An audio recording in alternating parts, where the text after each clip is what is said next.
Hello dear friends, welcome back to channel JS commerce classes.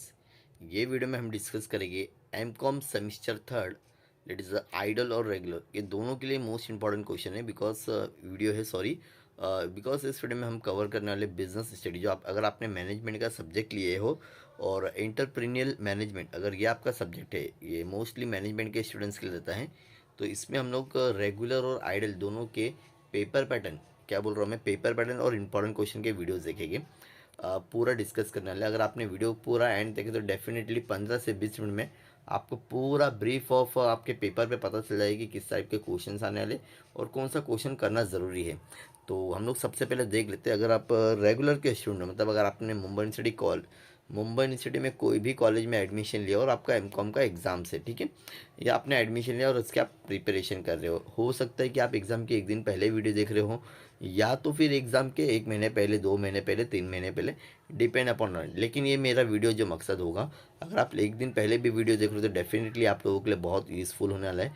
एक दिन में कितना क्या पढ़ के कैसे पढ़ना है, तो ये आप इसी सब्जेक्ट में इजीली कवर कर सकते हो। ठीक है, तो देखा जाएगा तो टोटल आपके पास में 4 मॉड्यूल है। कितने मॉड्यूल है डियर स्टूडेंट्स? 4 मॉड्यूल है, ठीक है। अब 4 मॉड्यूल में पढ़ना क्या है वो भी हम लोग क्या करना है इसी वीडियो में कवर करेंगे। 4 मॉड्यूल में टोटल चैप्टर है 7, ठीक है। ये दोनों के लिए सेम होगा, और जो रेगुलर में होगी ना तो उनको तो चैप्टर में ही कवर होता है। जैसे 1 मॉड्यूल, 2 मॉड्यूल, 3 मॉड्यूल, 4, तो उसमें चैप्टर नहीं होगी जो रेगुलर के स्टूडेंट होगी। लेकिन ये आइडल की बुक से मैं आप लोगों के लिए वीडियो अपलोड कर रहा हूँ, तो आइडल में इस तरह से मेंशन है, ठीक है। मतलब पहले मॉड्यूल में आपके पास में एक ही चैप्टर है, एंटरप्रेन्योरशिप डेवलपमेंट पर्सपेक्टिव, और model to date is a creating a entrepreneur venture. इसमें आपका पार्ट 1 और पार्ट 2 है। उसी तरह से प्रोजेक्ट मैनेजमेंट भी पार्ट 1 और पार्ट 2 है। और assistance and incentives for promotion and development of A entrepreneurship, इसमें दो है आपका, इसमें भी दो, पार्ट 1 पार्ट 2 आ रहा है, ठीक है। खाली पहले वाले में आपका क्या है, पार्ट 1 है। तो शुरुआत करते हैं सबसे पहला पेपर पैटर्न की तरफ। कहा जाएगी हम लोग पेपर पैटर्न। अगर पेपर पैटर्न देखिए, अगर कॉलेज के स्टूडेंट है तो आप लोगों का पेपर पैटर्न इस तरह से होने वाला है, ठीक है। जो कॉलेज के स्टूडेंट है उनका पेपर कितने मार्क्स का होने वाला है? 60 मार्क्स का होता है। ऑलरेडी सभी को पता है। क्वेश्चन नंबर 1 में आपको 15 मार्क्स के 2 क्वेश्चन हो गए, मतलब 7 और 8, 7 और 8। ऐसा भी हो सकता है या तो डायरेक्टली एक 15 मार्क्स का क्वेश्चन आएगा और 7, 8 मार्क्स का क्वेश्चन आएगा। तो इस तरह से क्वेश्चन नंबर 1, क्वेश्चन नंबर 2 और क्वेश्चन नंबर 3, ये 3 क्वेश्चन पूछे जाने वाले। सो ये आपका पेपर 1, ठीक है। इसमें हम लोग देखते हैं क्वेश्चन नंबर 1 में कैसे आने वाला क्वेश्चन। फॉर एग्जाम्पल यहाँ पर आपको 7 और 8 मार्क्स के लिए आ सकता है ऐसा क्वेश्चन। 7 और 8 मतलब ए और बी, और ए और बी। आप लोगों को क्या करना है, या तो ये 2 क्वेश्चन लिखना है या तो फिर ये 2 क्वेश्चन लिखना है। डन, इतना समझ में आ गया है। अगर आप लोग एक क्वेश्चन यहाँ से लिखोगे, एक क्वेश्चन यहाँ से लिखोगे, तो आपका वो क्वेश्चन माना नहीं जाएगा। या तो आपको डायरेक्टली एक 15 मार्क्स का क्वेश्चन होगा, यहाँ पे 7 और 8 मार्क्स का होगा। डिपेंड ये होता है, आइडल ये रेगुलर के लिए थोड़ा सा चेंजेस भी हो सकता है। तो उसी तरह से क्वेश्चन नंबर तुम्हारा 2, तो 15 मार्क्स का ऐसी थ्योरी क्वेश्चन, ब्रीफ क्वेश्चन आने वाले। कौन से क्वेश्चन आने वाले हैं? ब्रीफ क्वेश्चन आएंगे डियर स्टूडेंट्स, ठीक है। क्वेश्चन नंबर 2 और क्वेश्चन नंबर 3 सेम होने वाला है, इसमें कुछ भी डिफ्रेंशिएट होने वाला नहीं है।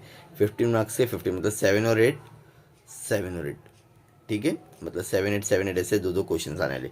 अब इसके बाद में आपके पास में रेगुलर के पास में ऑप्शन है 15 मार्क्स का, या तो आपको ऑब्जेक्टिव करना है। अब 15 मार्क्स का डायरेक्टली फिलिंग द ब्लैंक्स पूरे 15 क्वेश्चन दिए रहेंगे, या तो फिर 5-5 मार्क्स के, या तो 7, 8 और 8 मार्क्स।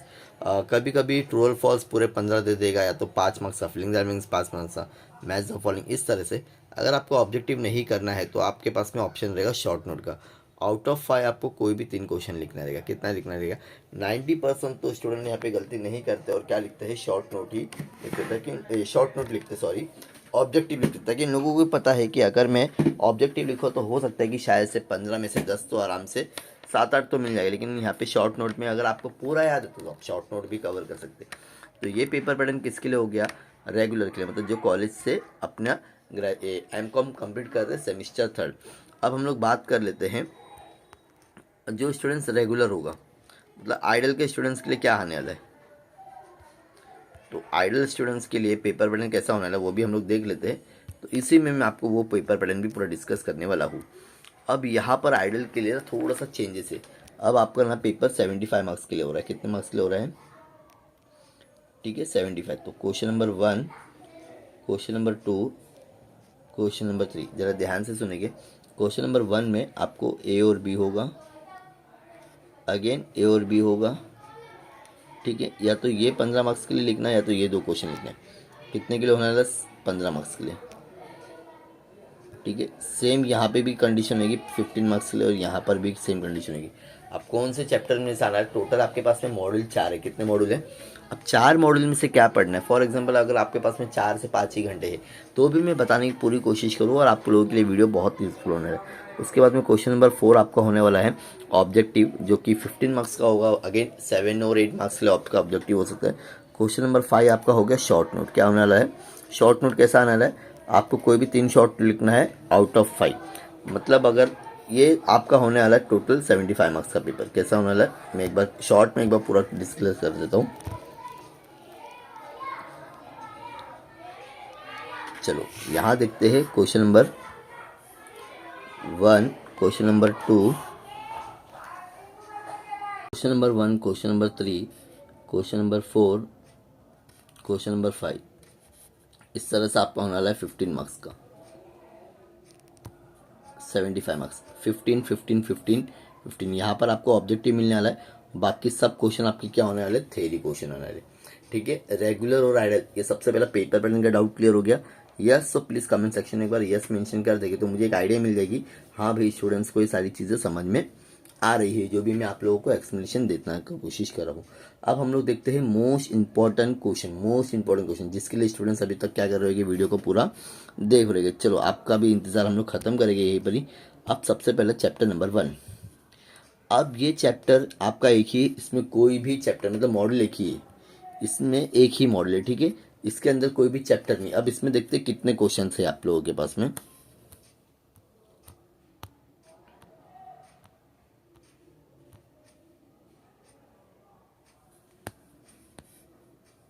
अगर आप लोग देखोगे ना डियर फ्रेंड्स एंड स्टूडेंट्स, आपको ना एटलीस्ट अगर 12-13 क्वेश्चन आपको लिखना है तो एटलीस्ट 20 क्वेश्चन तो याद करके जाना पड़ेगा। और 20 क्वेश्चन को कैसा याद करना है, अगर आपके पास में समय कम है तो भी मैं बताऊँगा। इसके लिए पूरा वीडियो को पूरा देखो। अब यहाँ पे ना एक भी गलती मत करो, 5 क्वेश्चन पढ़ लो। थोड़ा सेफ्टी बता रहा हूँ, ठीक है। आपको सिर्फ मैं 20 ही क्वेश्चन बोलूँगा पढ़ने के लिए, ज़्यादा क्वेश्चन मत पढ़ो। अगर आपने वो 20 क्वेश्चन भी पढ़ लिए तो डेफिनेटली आपको वहाँ से 8-9 क्वेश्चन भी अगर आपको मिल जाते तो आप लोग इजीली पास हो जाओगे। अब ये क्वेश्चन को भी कैसे याद करना है, वीडियो के एकदम एंड में जरा देखना। आंसर को याद करने का ट्रिक क्या है, आंसर कैसे याद करना है। सब लोग को लगता है बड़े बड़े आंसर है, ऐसा कुछ नहीं। एमकॉम के स्टूडेंट्स को कैसे आंसर लिखना रहता है वो मैं आप लोगों के साथ में क्या करने वाला हूँ, डिस्कस करने वाला हूँ, ठीक है। यहाँ पर आप एक भी क्वेश्चन और देखोगे तो आपको मोस्टली सारे क्वेश्चंस क्या मिलने वाले, सेम ही मिलने वाले। तो पहला चैप्टर के जो पहले मॉडल में जितने भी क्वेश्चन है वो आप लोग सारे अटेंड कर लो, यहाँ पे कुछ भी मिस मत करो। अब चैप्टर नंबर 2, चैप्टर नंबर 2 भी देख लेते हैं यहीं पर हम लोग।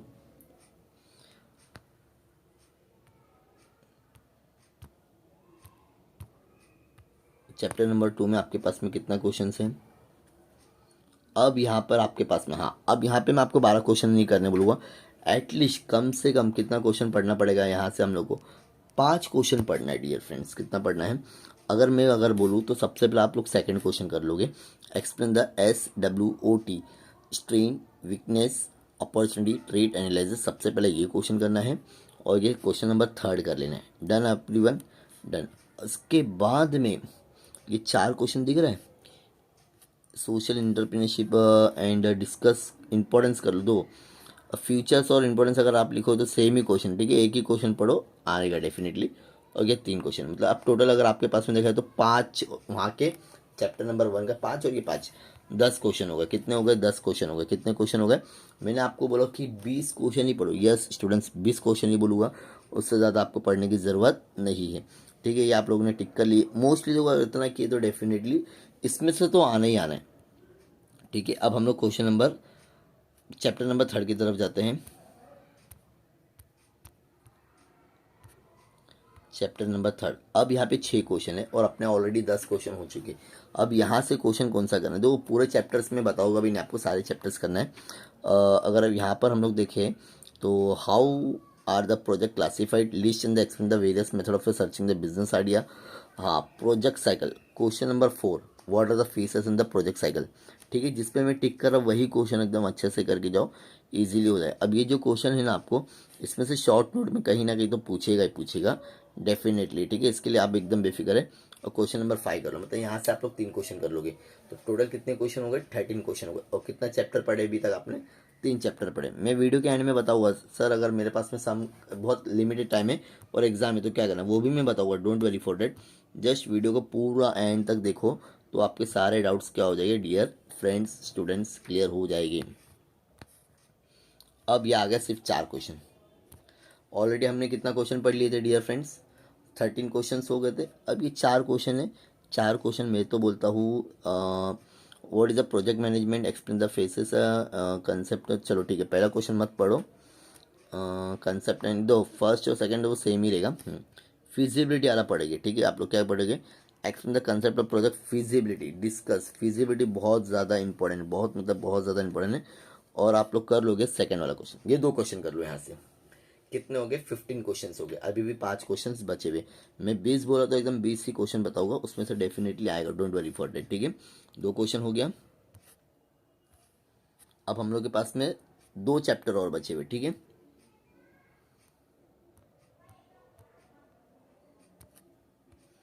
चलो, यहाँ पे अपने पास में 4 क्वेश्चन, 15 क्वेश्चन तो हो गए थे ऑलरेडी। अब यहाँ से करना क्या है, what do you mean by the using the time period subsidies incentive. अब देखो, अगर आप लोग यहाँ से 2 क्वेश्चन करोगे ना, तो घुमा फिरा के सेम क्वेश्चन, कुछ भी चेंजेस नहीं है। यहाँ से आपको सिर्फ 2 क्वेश्चन ही करना है, what do you mean by using the time period subsidies and incentives. अब देखो, सब्सिडी और ये शॉर्ट नोट के लिए भी आपको एग्जाम में क्वेश्चन पूछा जा सकता है। और यहाँ पे भी दो, एक्सप्लेन द डिफरेंट इंसेंटिव्स, यहाँ पर भी वही क्वेश्चन था। देखो क्या है, इंसेंटिव्स के बारे में पूछा है, यहाँ पे भी इंसेंटिव्स, एम्यूनिटीज़ के बारे में पूछा है, यहाँ पे कहीं पर भी एम्यूनिटीज़। तो ये 4 में से आप लोग ना कोई भी जो आपको लग रहा है ना, 2 क्वेश्चन कर लो यहाँ से। कितना क्वेश्चन कर लोगे, 2। अगर ये 4 करते हो तो आपके 19 क्वेश्चन हो गए। इसके बाद अगर चैप्टर नहीं पढ़ोगे तो भी चलेगा। फिर से सुनो क्या बोल रहा हूँ, अगर ये चैप्टर के 4 क्वेश्चन करते हो आप लोग, 1 2 3 4, तो आपको इसके बाद में जो चैप्टर, वो चैप्टर स्किप कर लो, नो इशू। लेकिन जिसमें वो, इसमें से सिर्फ 2 क्वेश्चन पढ़ना है, कोई भी 2 पढ़ लो, कोई इशू नहीं, ठीक है। तो इसमें से सर आपके हिसाब से क्या पढ़ना चाहिए, ये आपको ना शॉर्ट नोट के लिए पूछा जा सकता है, सेकेंड और थर्ड। अगर आप कर देते तो आपको थोड़ा सा डाउट्स क्लियर हो जाएगा। कौन सा कर सकते हैं, सेकंड और थर्ड क्वेश्चन कर सकते हैं, ठीक है। और ये भी कर लो 3 क्वेश्चन। अभी भी अपने पास में 2 क्वेश्चन बचे हुए। कितने क्वेश्चन बचे हुए, 2 क्वेश्चन। एज पर द मैंने जो आपको बताया था कि हम लोग को कितने क्वेश्चन करना है, 20 क्वेश्चन करना है, ठीक है। तो आ गया हमारा लास्ट चैप्टर, शॉर्ट नोट। बहुत ज़्यादा लेंदी चैप्टर है डियर फ्रेंड्स, बहुत ज़्यादा। चलो इंपॉर्टेंट क्वेश्चन की तरफ जाते हैं। यहाँ पर 4 क्वेश्चन है, तो अब हमारे 18 क्वेश्चन हो गए थे। कितने क्वेश्चन हो गए थे, 18 क्वेश्चन हो गए थे। Explain the major element of the export product in MSC, what are the export. अब देखो, ये 2 में से क्वेश्चन आने के चांसेस है, थर्ड और फोर्थ। बस नहीं भी करेगी तो बस हो गया, 18 जितना दिया उतना तो पहला पढ़ो। अब मेरी बात हो रही कि सर आपने इतना क्वेश्चन तो दे दिए, अगर मेरे पास में 4 से 5 घंटे, फॉर एग्जांपल कल मेरा पेपर है, तो देखो आपके पास में नोटबुक होना चाहिए डियर फ्रेंड्स। क्या होना चाहिए, नोटबुक है। और उसके बाद में कोई भी क्वेश्चन अगर आपको याद करना है, for example faces of project management. अब यहाँ पे इनिशियल फेसेस, अब इनिशियल में क्या क्या आ रहा है, पहला सब लोग आप लोग लिख दोगे अपने बुक में, इनिशियल फेस, पहला क्वेश्चन का नाम लिखे। अब इसका पॉइंट क्या है, इनिशियल फेसेस, ठीक है, इनिशियल फेसेस। उसके बाद में क्या है, planning phases, execution phases, then क्या है, मॉनिटरिंग और क्लोजर। ये सबसे पहले पॉइंट लिख लोगे आप लोग अपने बुक में, और एटलीस्ट पॉइंट याद कर लोगे, ठीक है। मुश्किल से कितना टाइम लगेगा, हार्डली 10 मिनट भी नहीं लगा। अब इसके बाद में दूसरा क्वेश्चन था हमारा स्टेप्स। क्या था हमारा स्टेप था, स्टेप में क्या क्या आ रहा है, एनवायरमेंटल स्कैनिंग। तो आप लोग याद करोगे, environmental scanning, idea generation, preliminary evaluation, detail appraisal. ये अगर आपने डायग्राम भी बना दिया ना, 2 मार्क्स तो डेफिनेटली मिल जाएगी। अगर ये क्वेश्चन आता है, वो ये डायग्राम अगर आप बना लेते हो, डेफिनेटली आपको 2 मार्क्स यहाँ से मिल जाएगी, ठीक है। तो ये इस तरह से आपको आंसर याद करना है, लिमिटेड टाइम है। पॉइंट्स याद कर लो, अंदर का आप लोग जो भी ओन्स रहेगा तो थोड़ा सा याद कर लो। 18 क्वेश्चन जो दिया उतना याद करो। Most important question, that is the objective. ये जो 15 मार्क्स का ऑब्जेक्टिव कहाँ से करना है सर बता दो ना प्लीज़। मोस्ट इंपॉर्टेंट ऑब्जेक्टिव भी मैं आपको इसी वीडियो में बताने की कोशिश करूँगा। अगर आप आइडल के स्टूडेंट्स हो तो अपनी टेक्स्ट बुक, जो आपके पास में आइडल की बुक मिली ना, उसमें से ही पढ़ो, कहीं पर भी जाने की ज़रूरत नहीं। आपके पास में जो है ना, यहाँ पे ऑलरेडी ये सारा आंसर भी दिया हुआ है। According to the scripture the innovator entrepreneurs would भी, यहाँ पर आपको आंसर भी मिल जाएगा डियर फ्रेंड्स। यहाँ आंसर दिया, किसी किसी में दिया आंसर, देख लेना ठीक है। आंसर फाइंड आउट करो इसके, ये जो टेक्स्ट बुक के जो बैक साइड में दिया ना वही ऑब्जेक्टिव करो। डेफिनेटली एग्जाम में से 15 में से तो मैं बोलता हूँ 10 तो आराम से इसमें से ऑब्जेक्टिव में आ जाएगा। अगर लक साथ रही तो पूरा पूरा 15 मार्क्स का ऑब्जेक्टिव आपको सेम पूछा जाएगा, कहीं भी डिफरेंट जगह से नहीं आएगा। ओके, सो ऑब्जेक्टिव की भी बात हो गई, इंपॉर्टेंट क्वेश्चन की भी बात हो गई और पेपर पैटर्न की भी बात हो गई। अगर वीडियो इन्फॉर्मेटिव लगे तो प्लीज़ वीडियो को अपने दोस्तों के साथ में ज़रूर शेयर करना, जो भी एमकॉम के स्टूडेंट हो गए 3rd सेमिस्टर के। और सब्जेक्ट कौन सा है आपका? एंटरप्रीनियल मैनेजमेंट, ठीक है, एंटरप्रीनियल मैनेजमेंट याद रखना है आपको, ये सब्जेक्ट है। अपने दोस्त का जो भी रहेगा प्लीज़ शेयर कीजिए। हमारा व्हाट्सएप में ग्रुप है, टेलीग्राम पर भी ग्रुप है, अगर आपको वहाँ पे ऐड होना तो चैनल की दोनों की लिंक आपको डिस्क्रिप्शन में मिल जाएगी, वहाँ से आप हमारे साथ में जुड़ सकते हो। और अगर आप रेगुलर के स्टूडेंट आपके पास में बुक नहीं है तो ये पूरा PDF में आप लोग के साथ में शेयर कर दूँगा। So thank you so much, bye bye.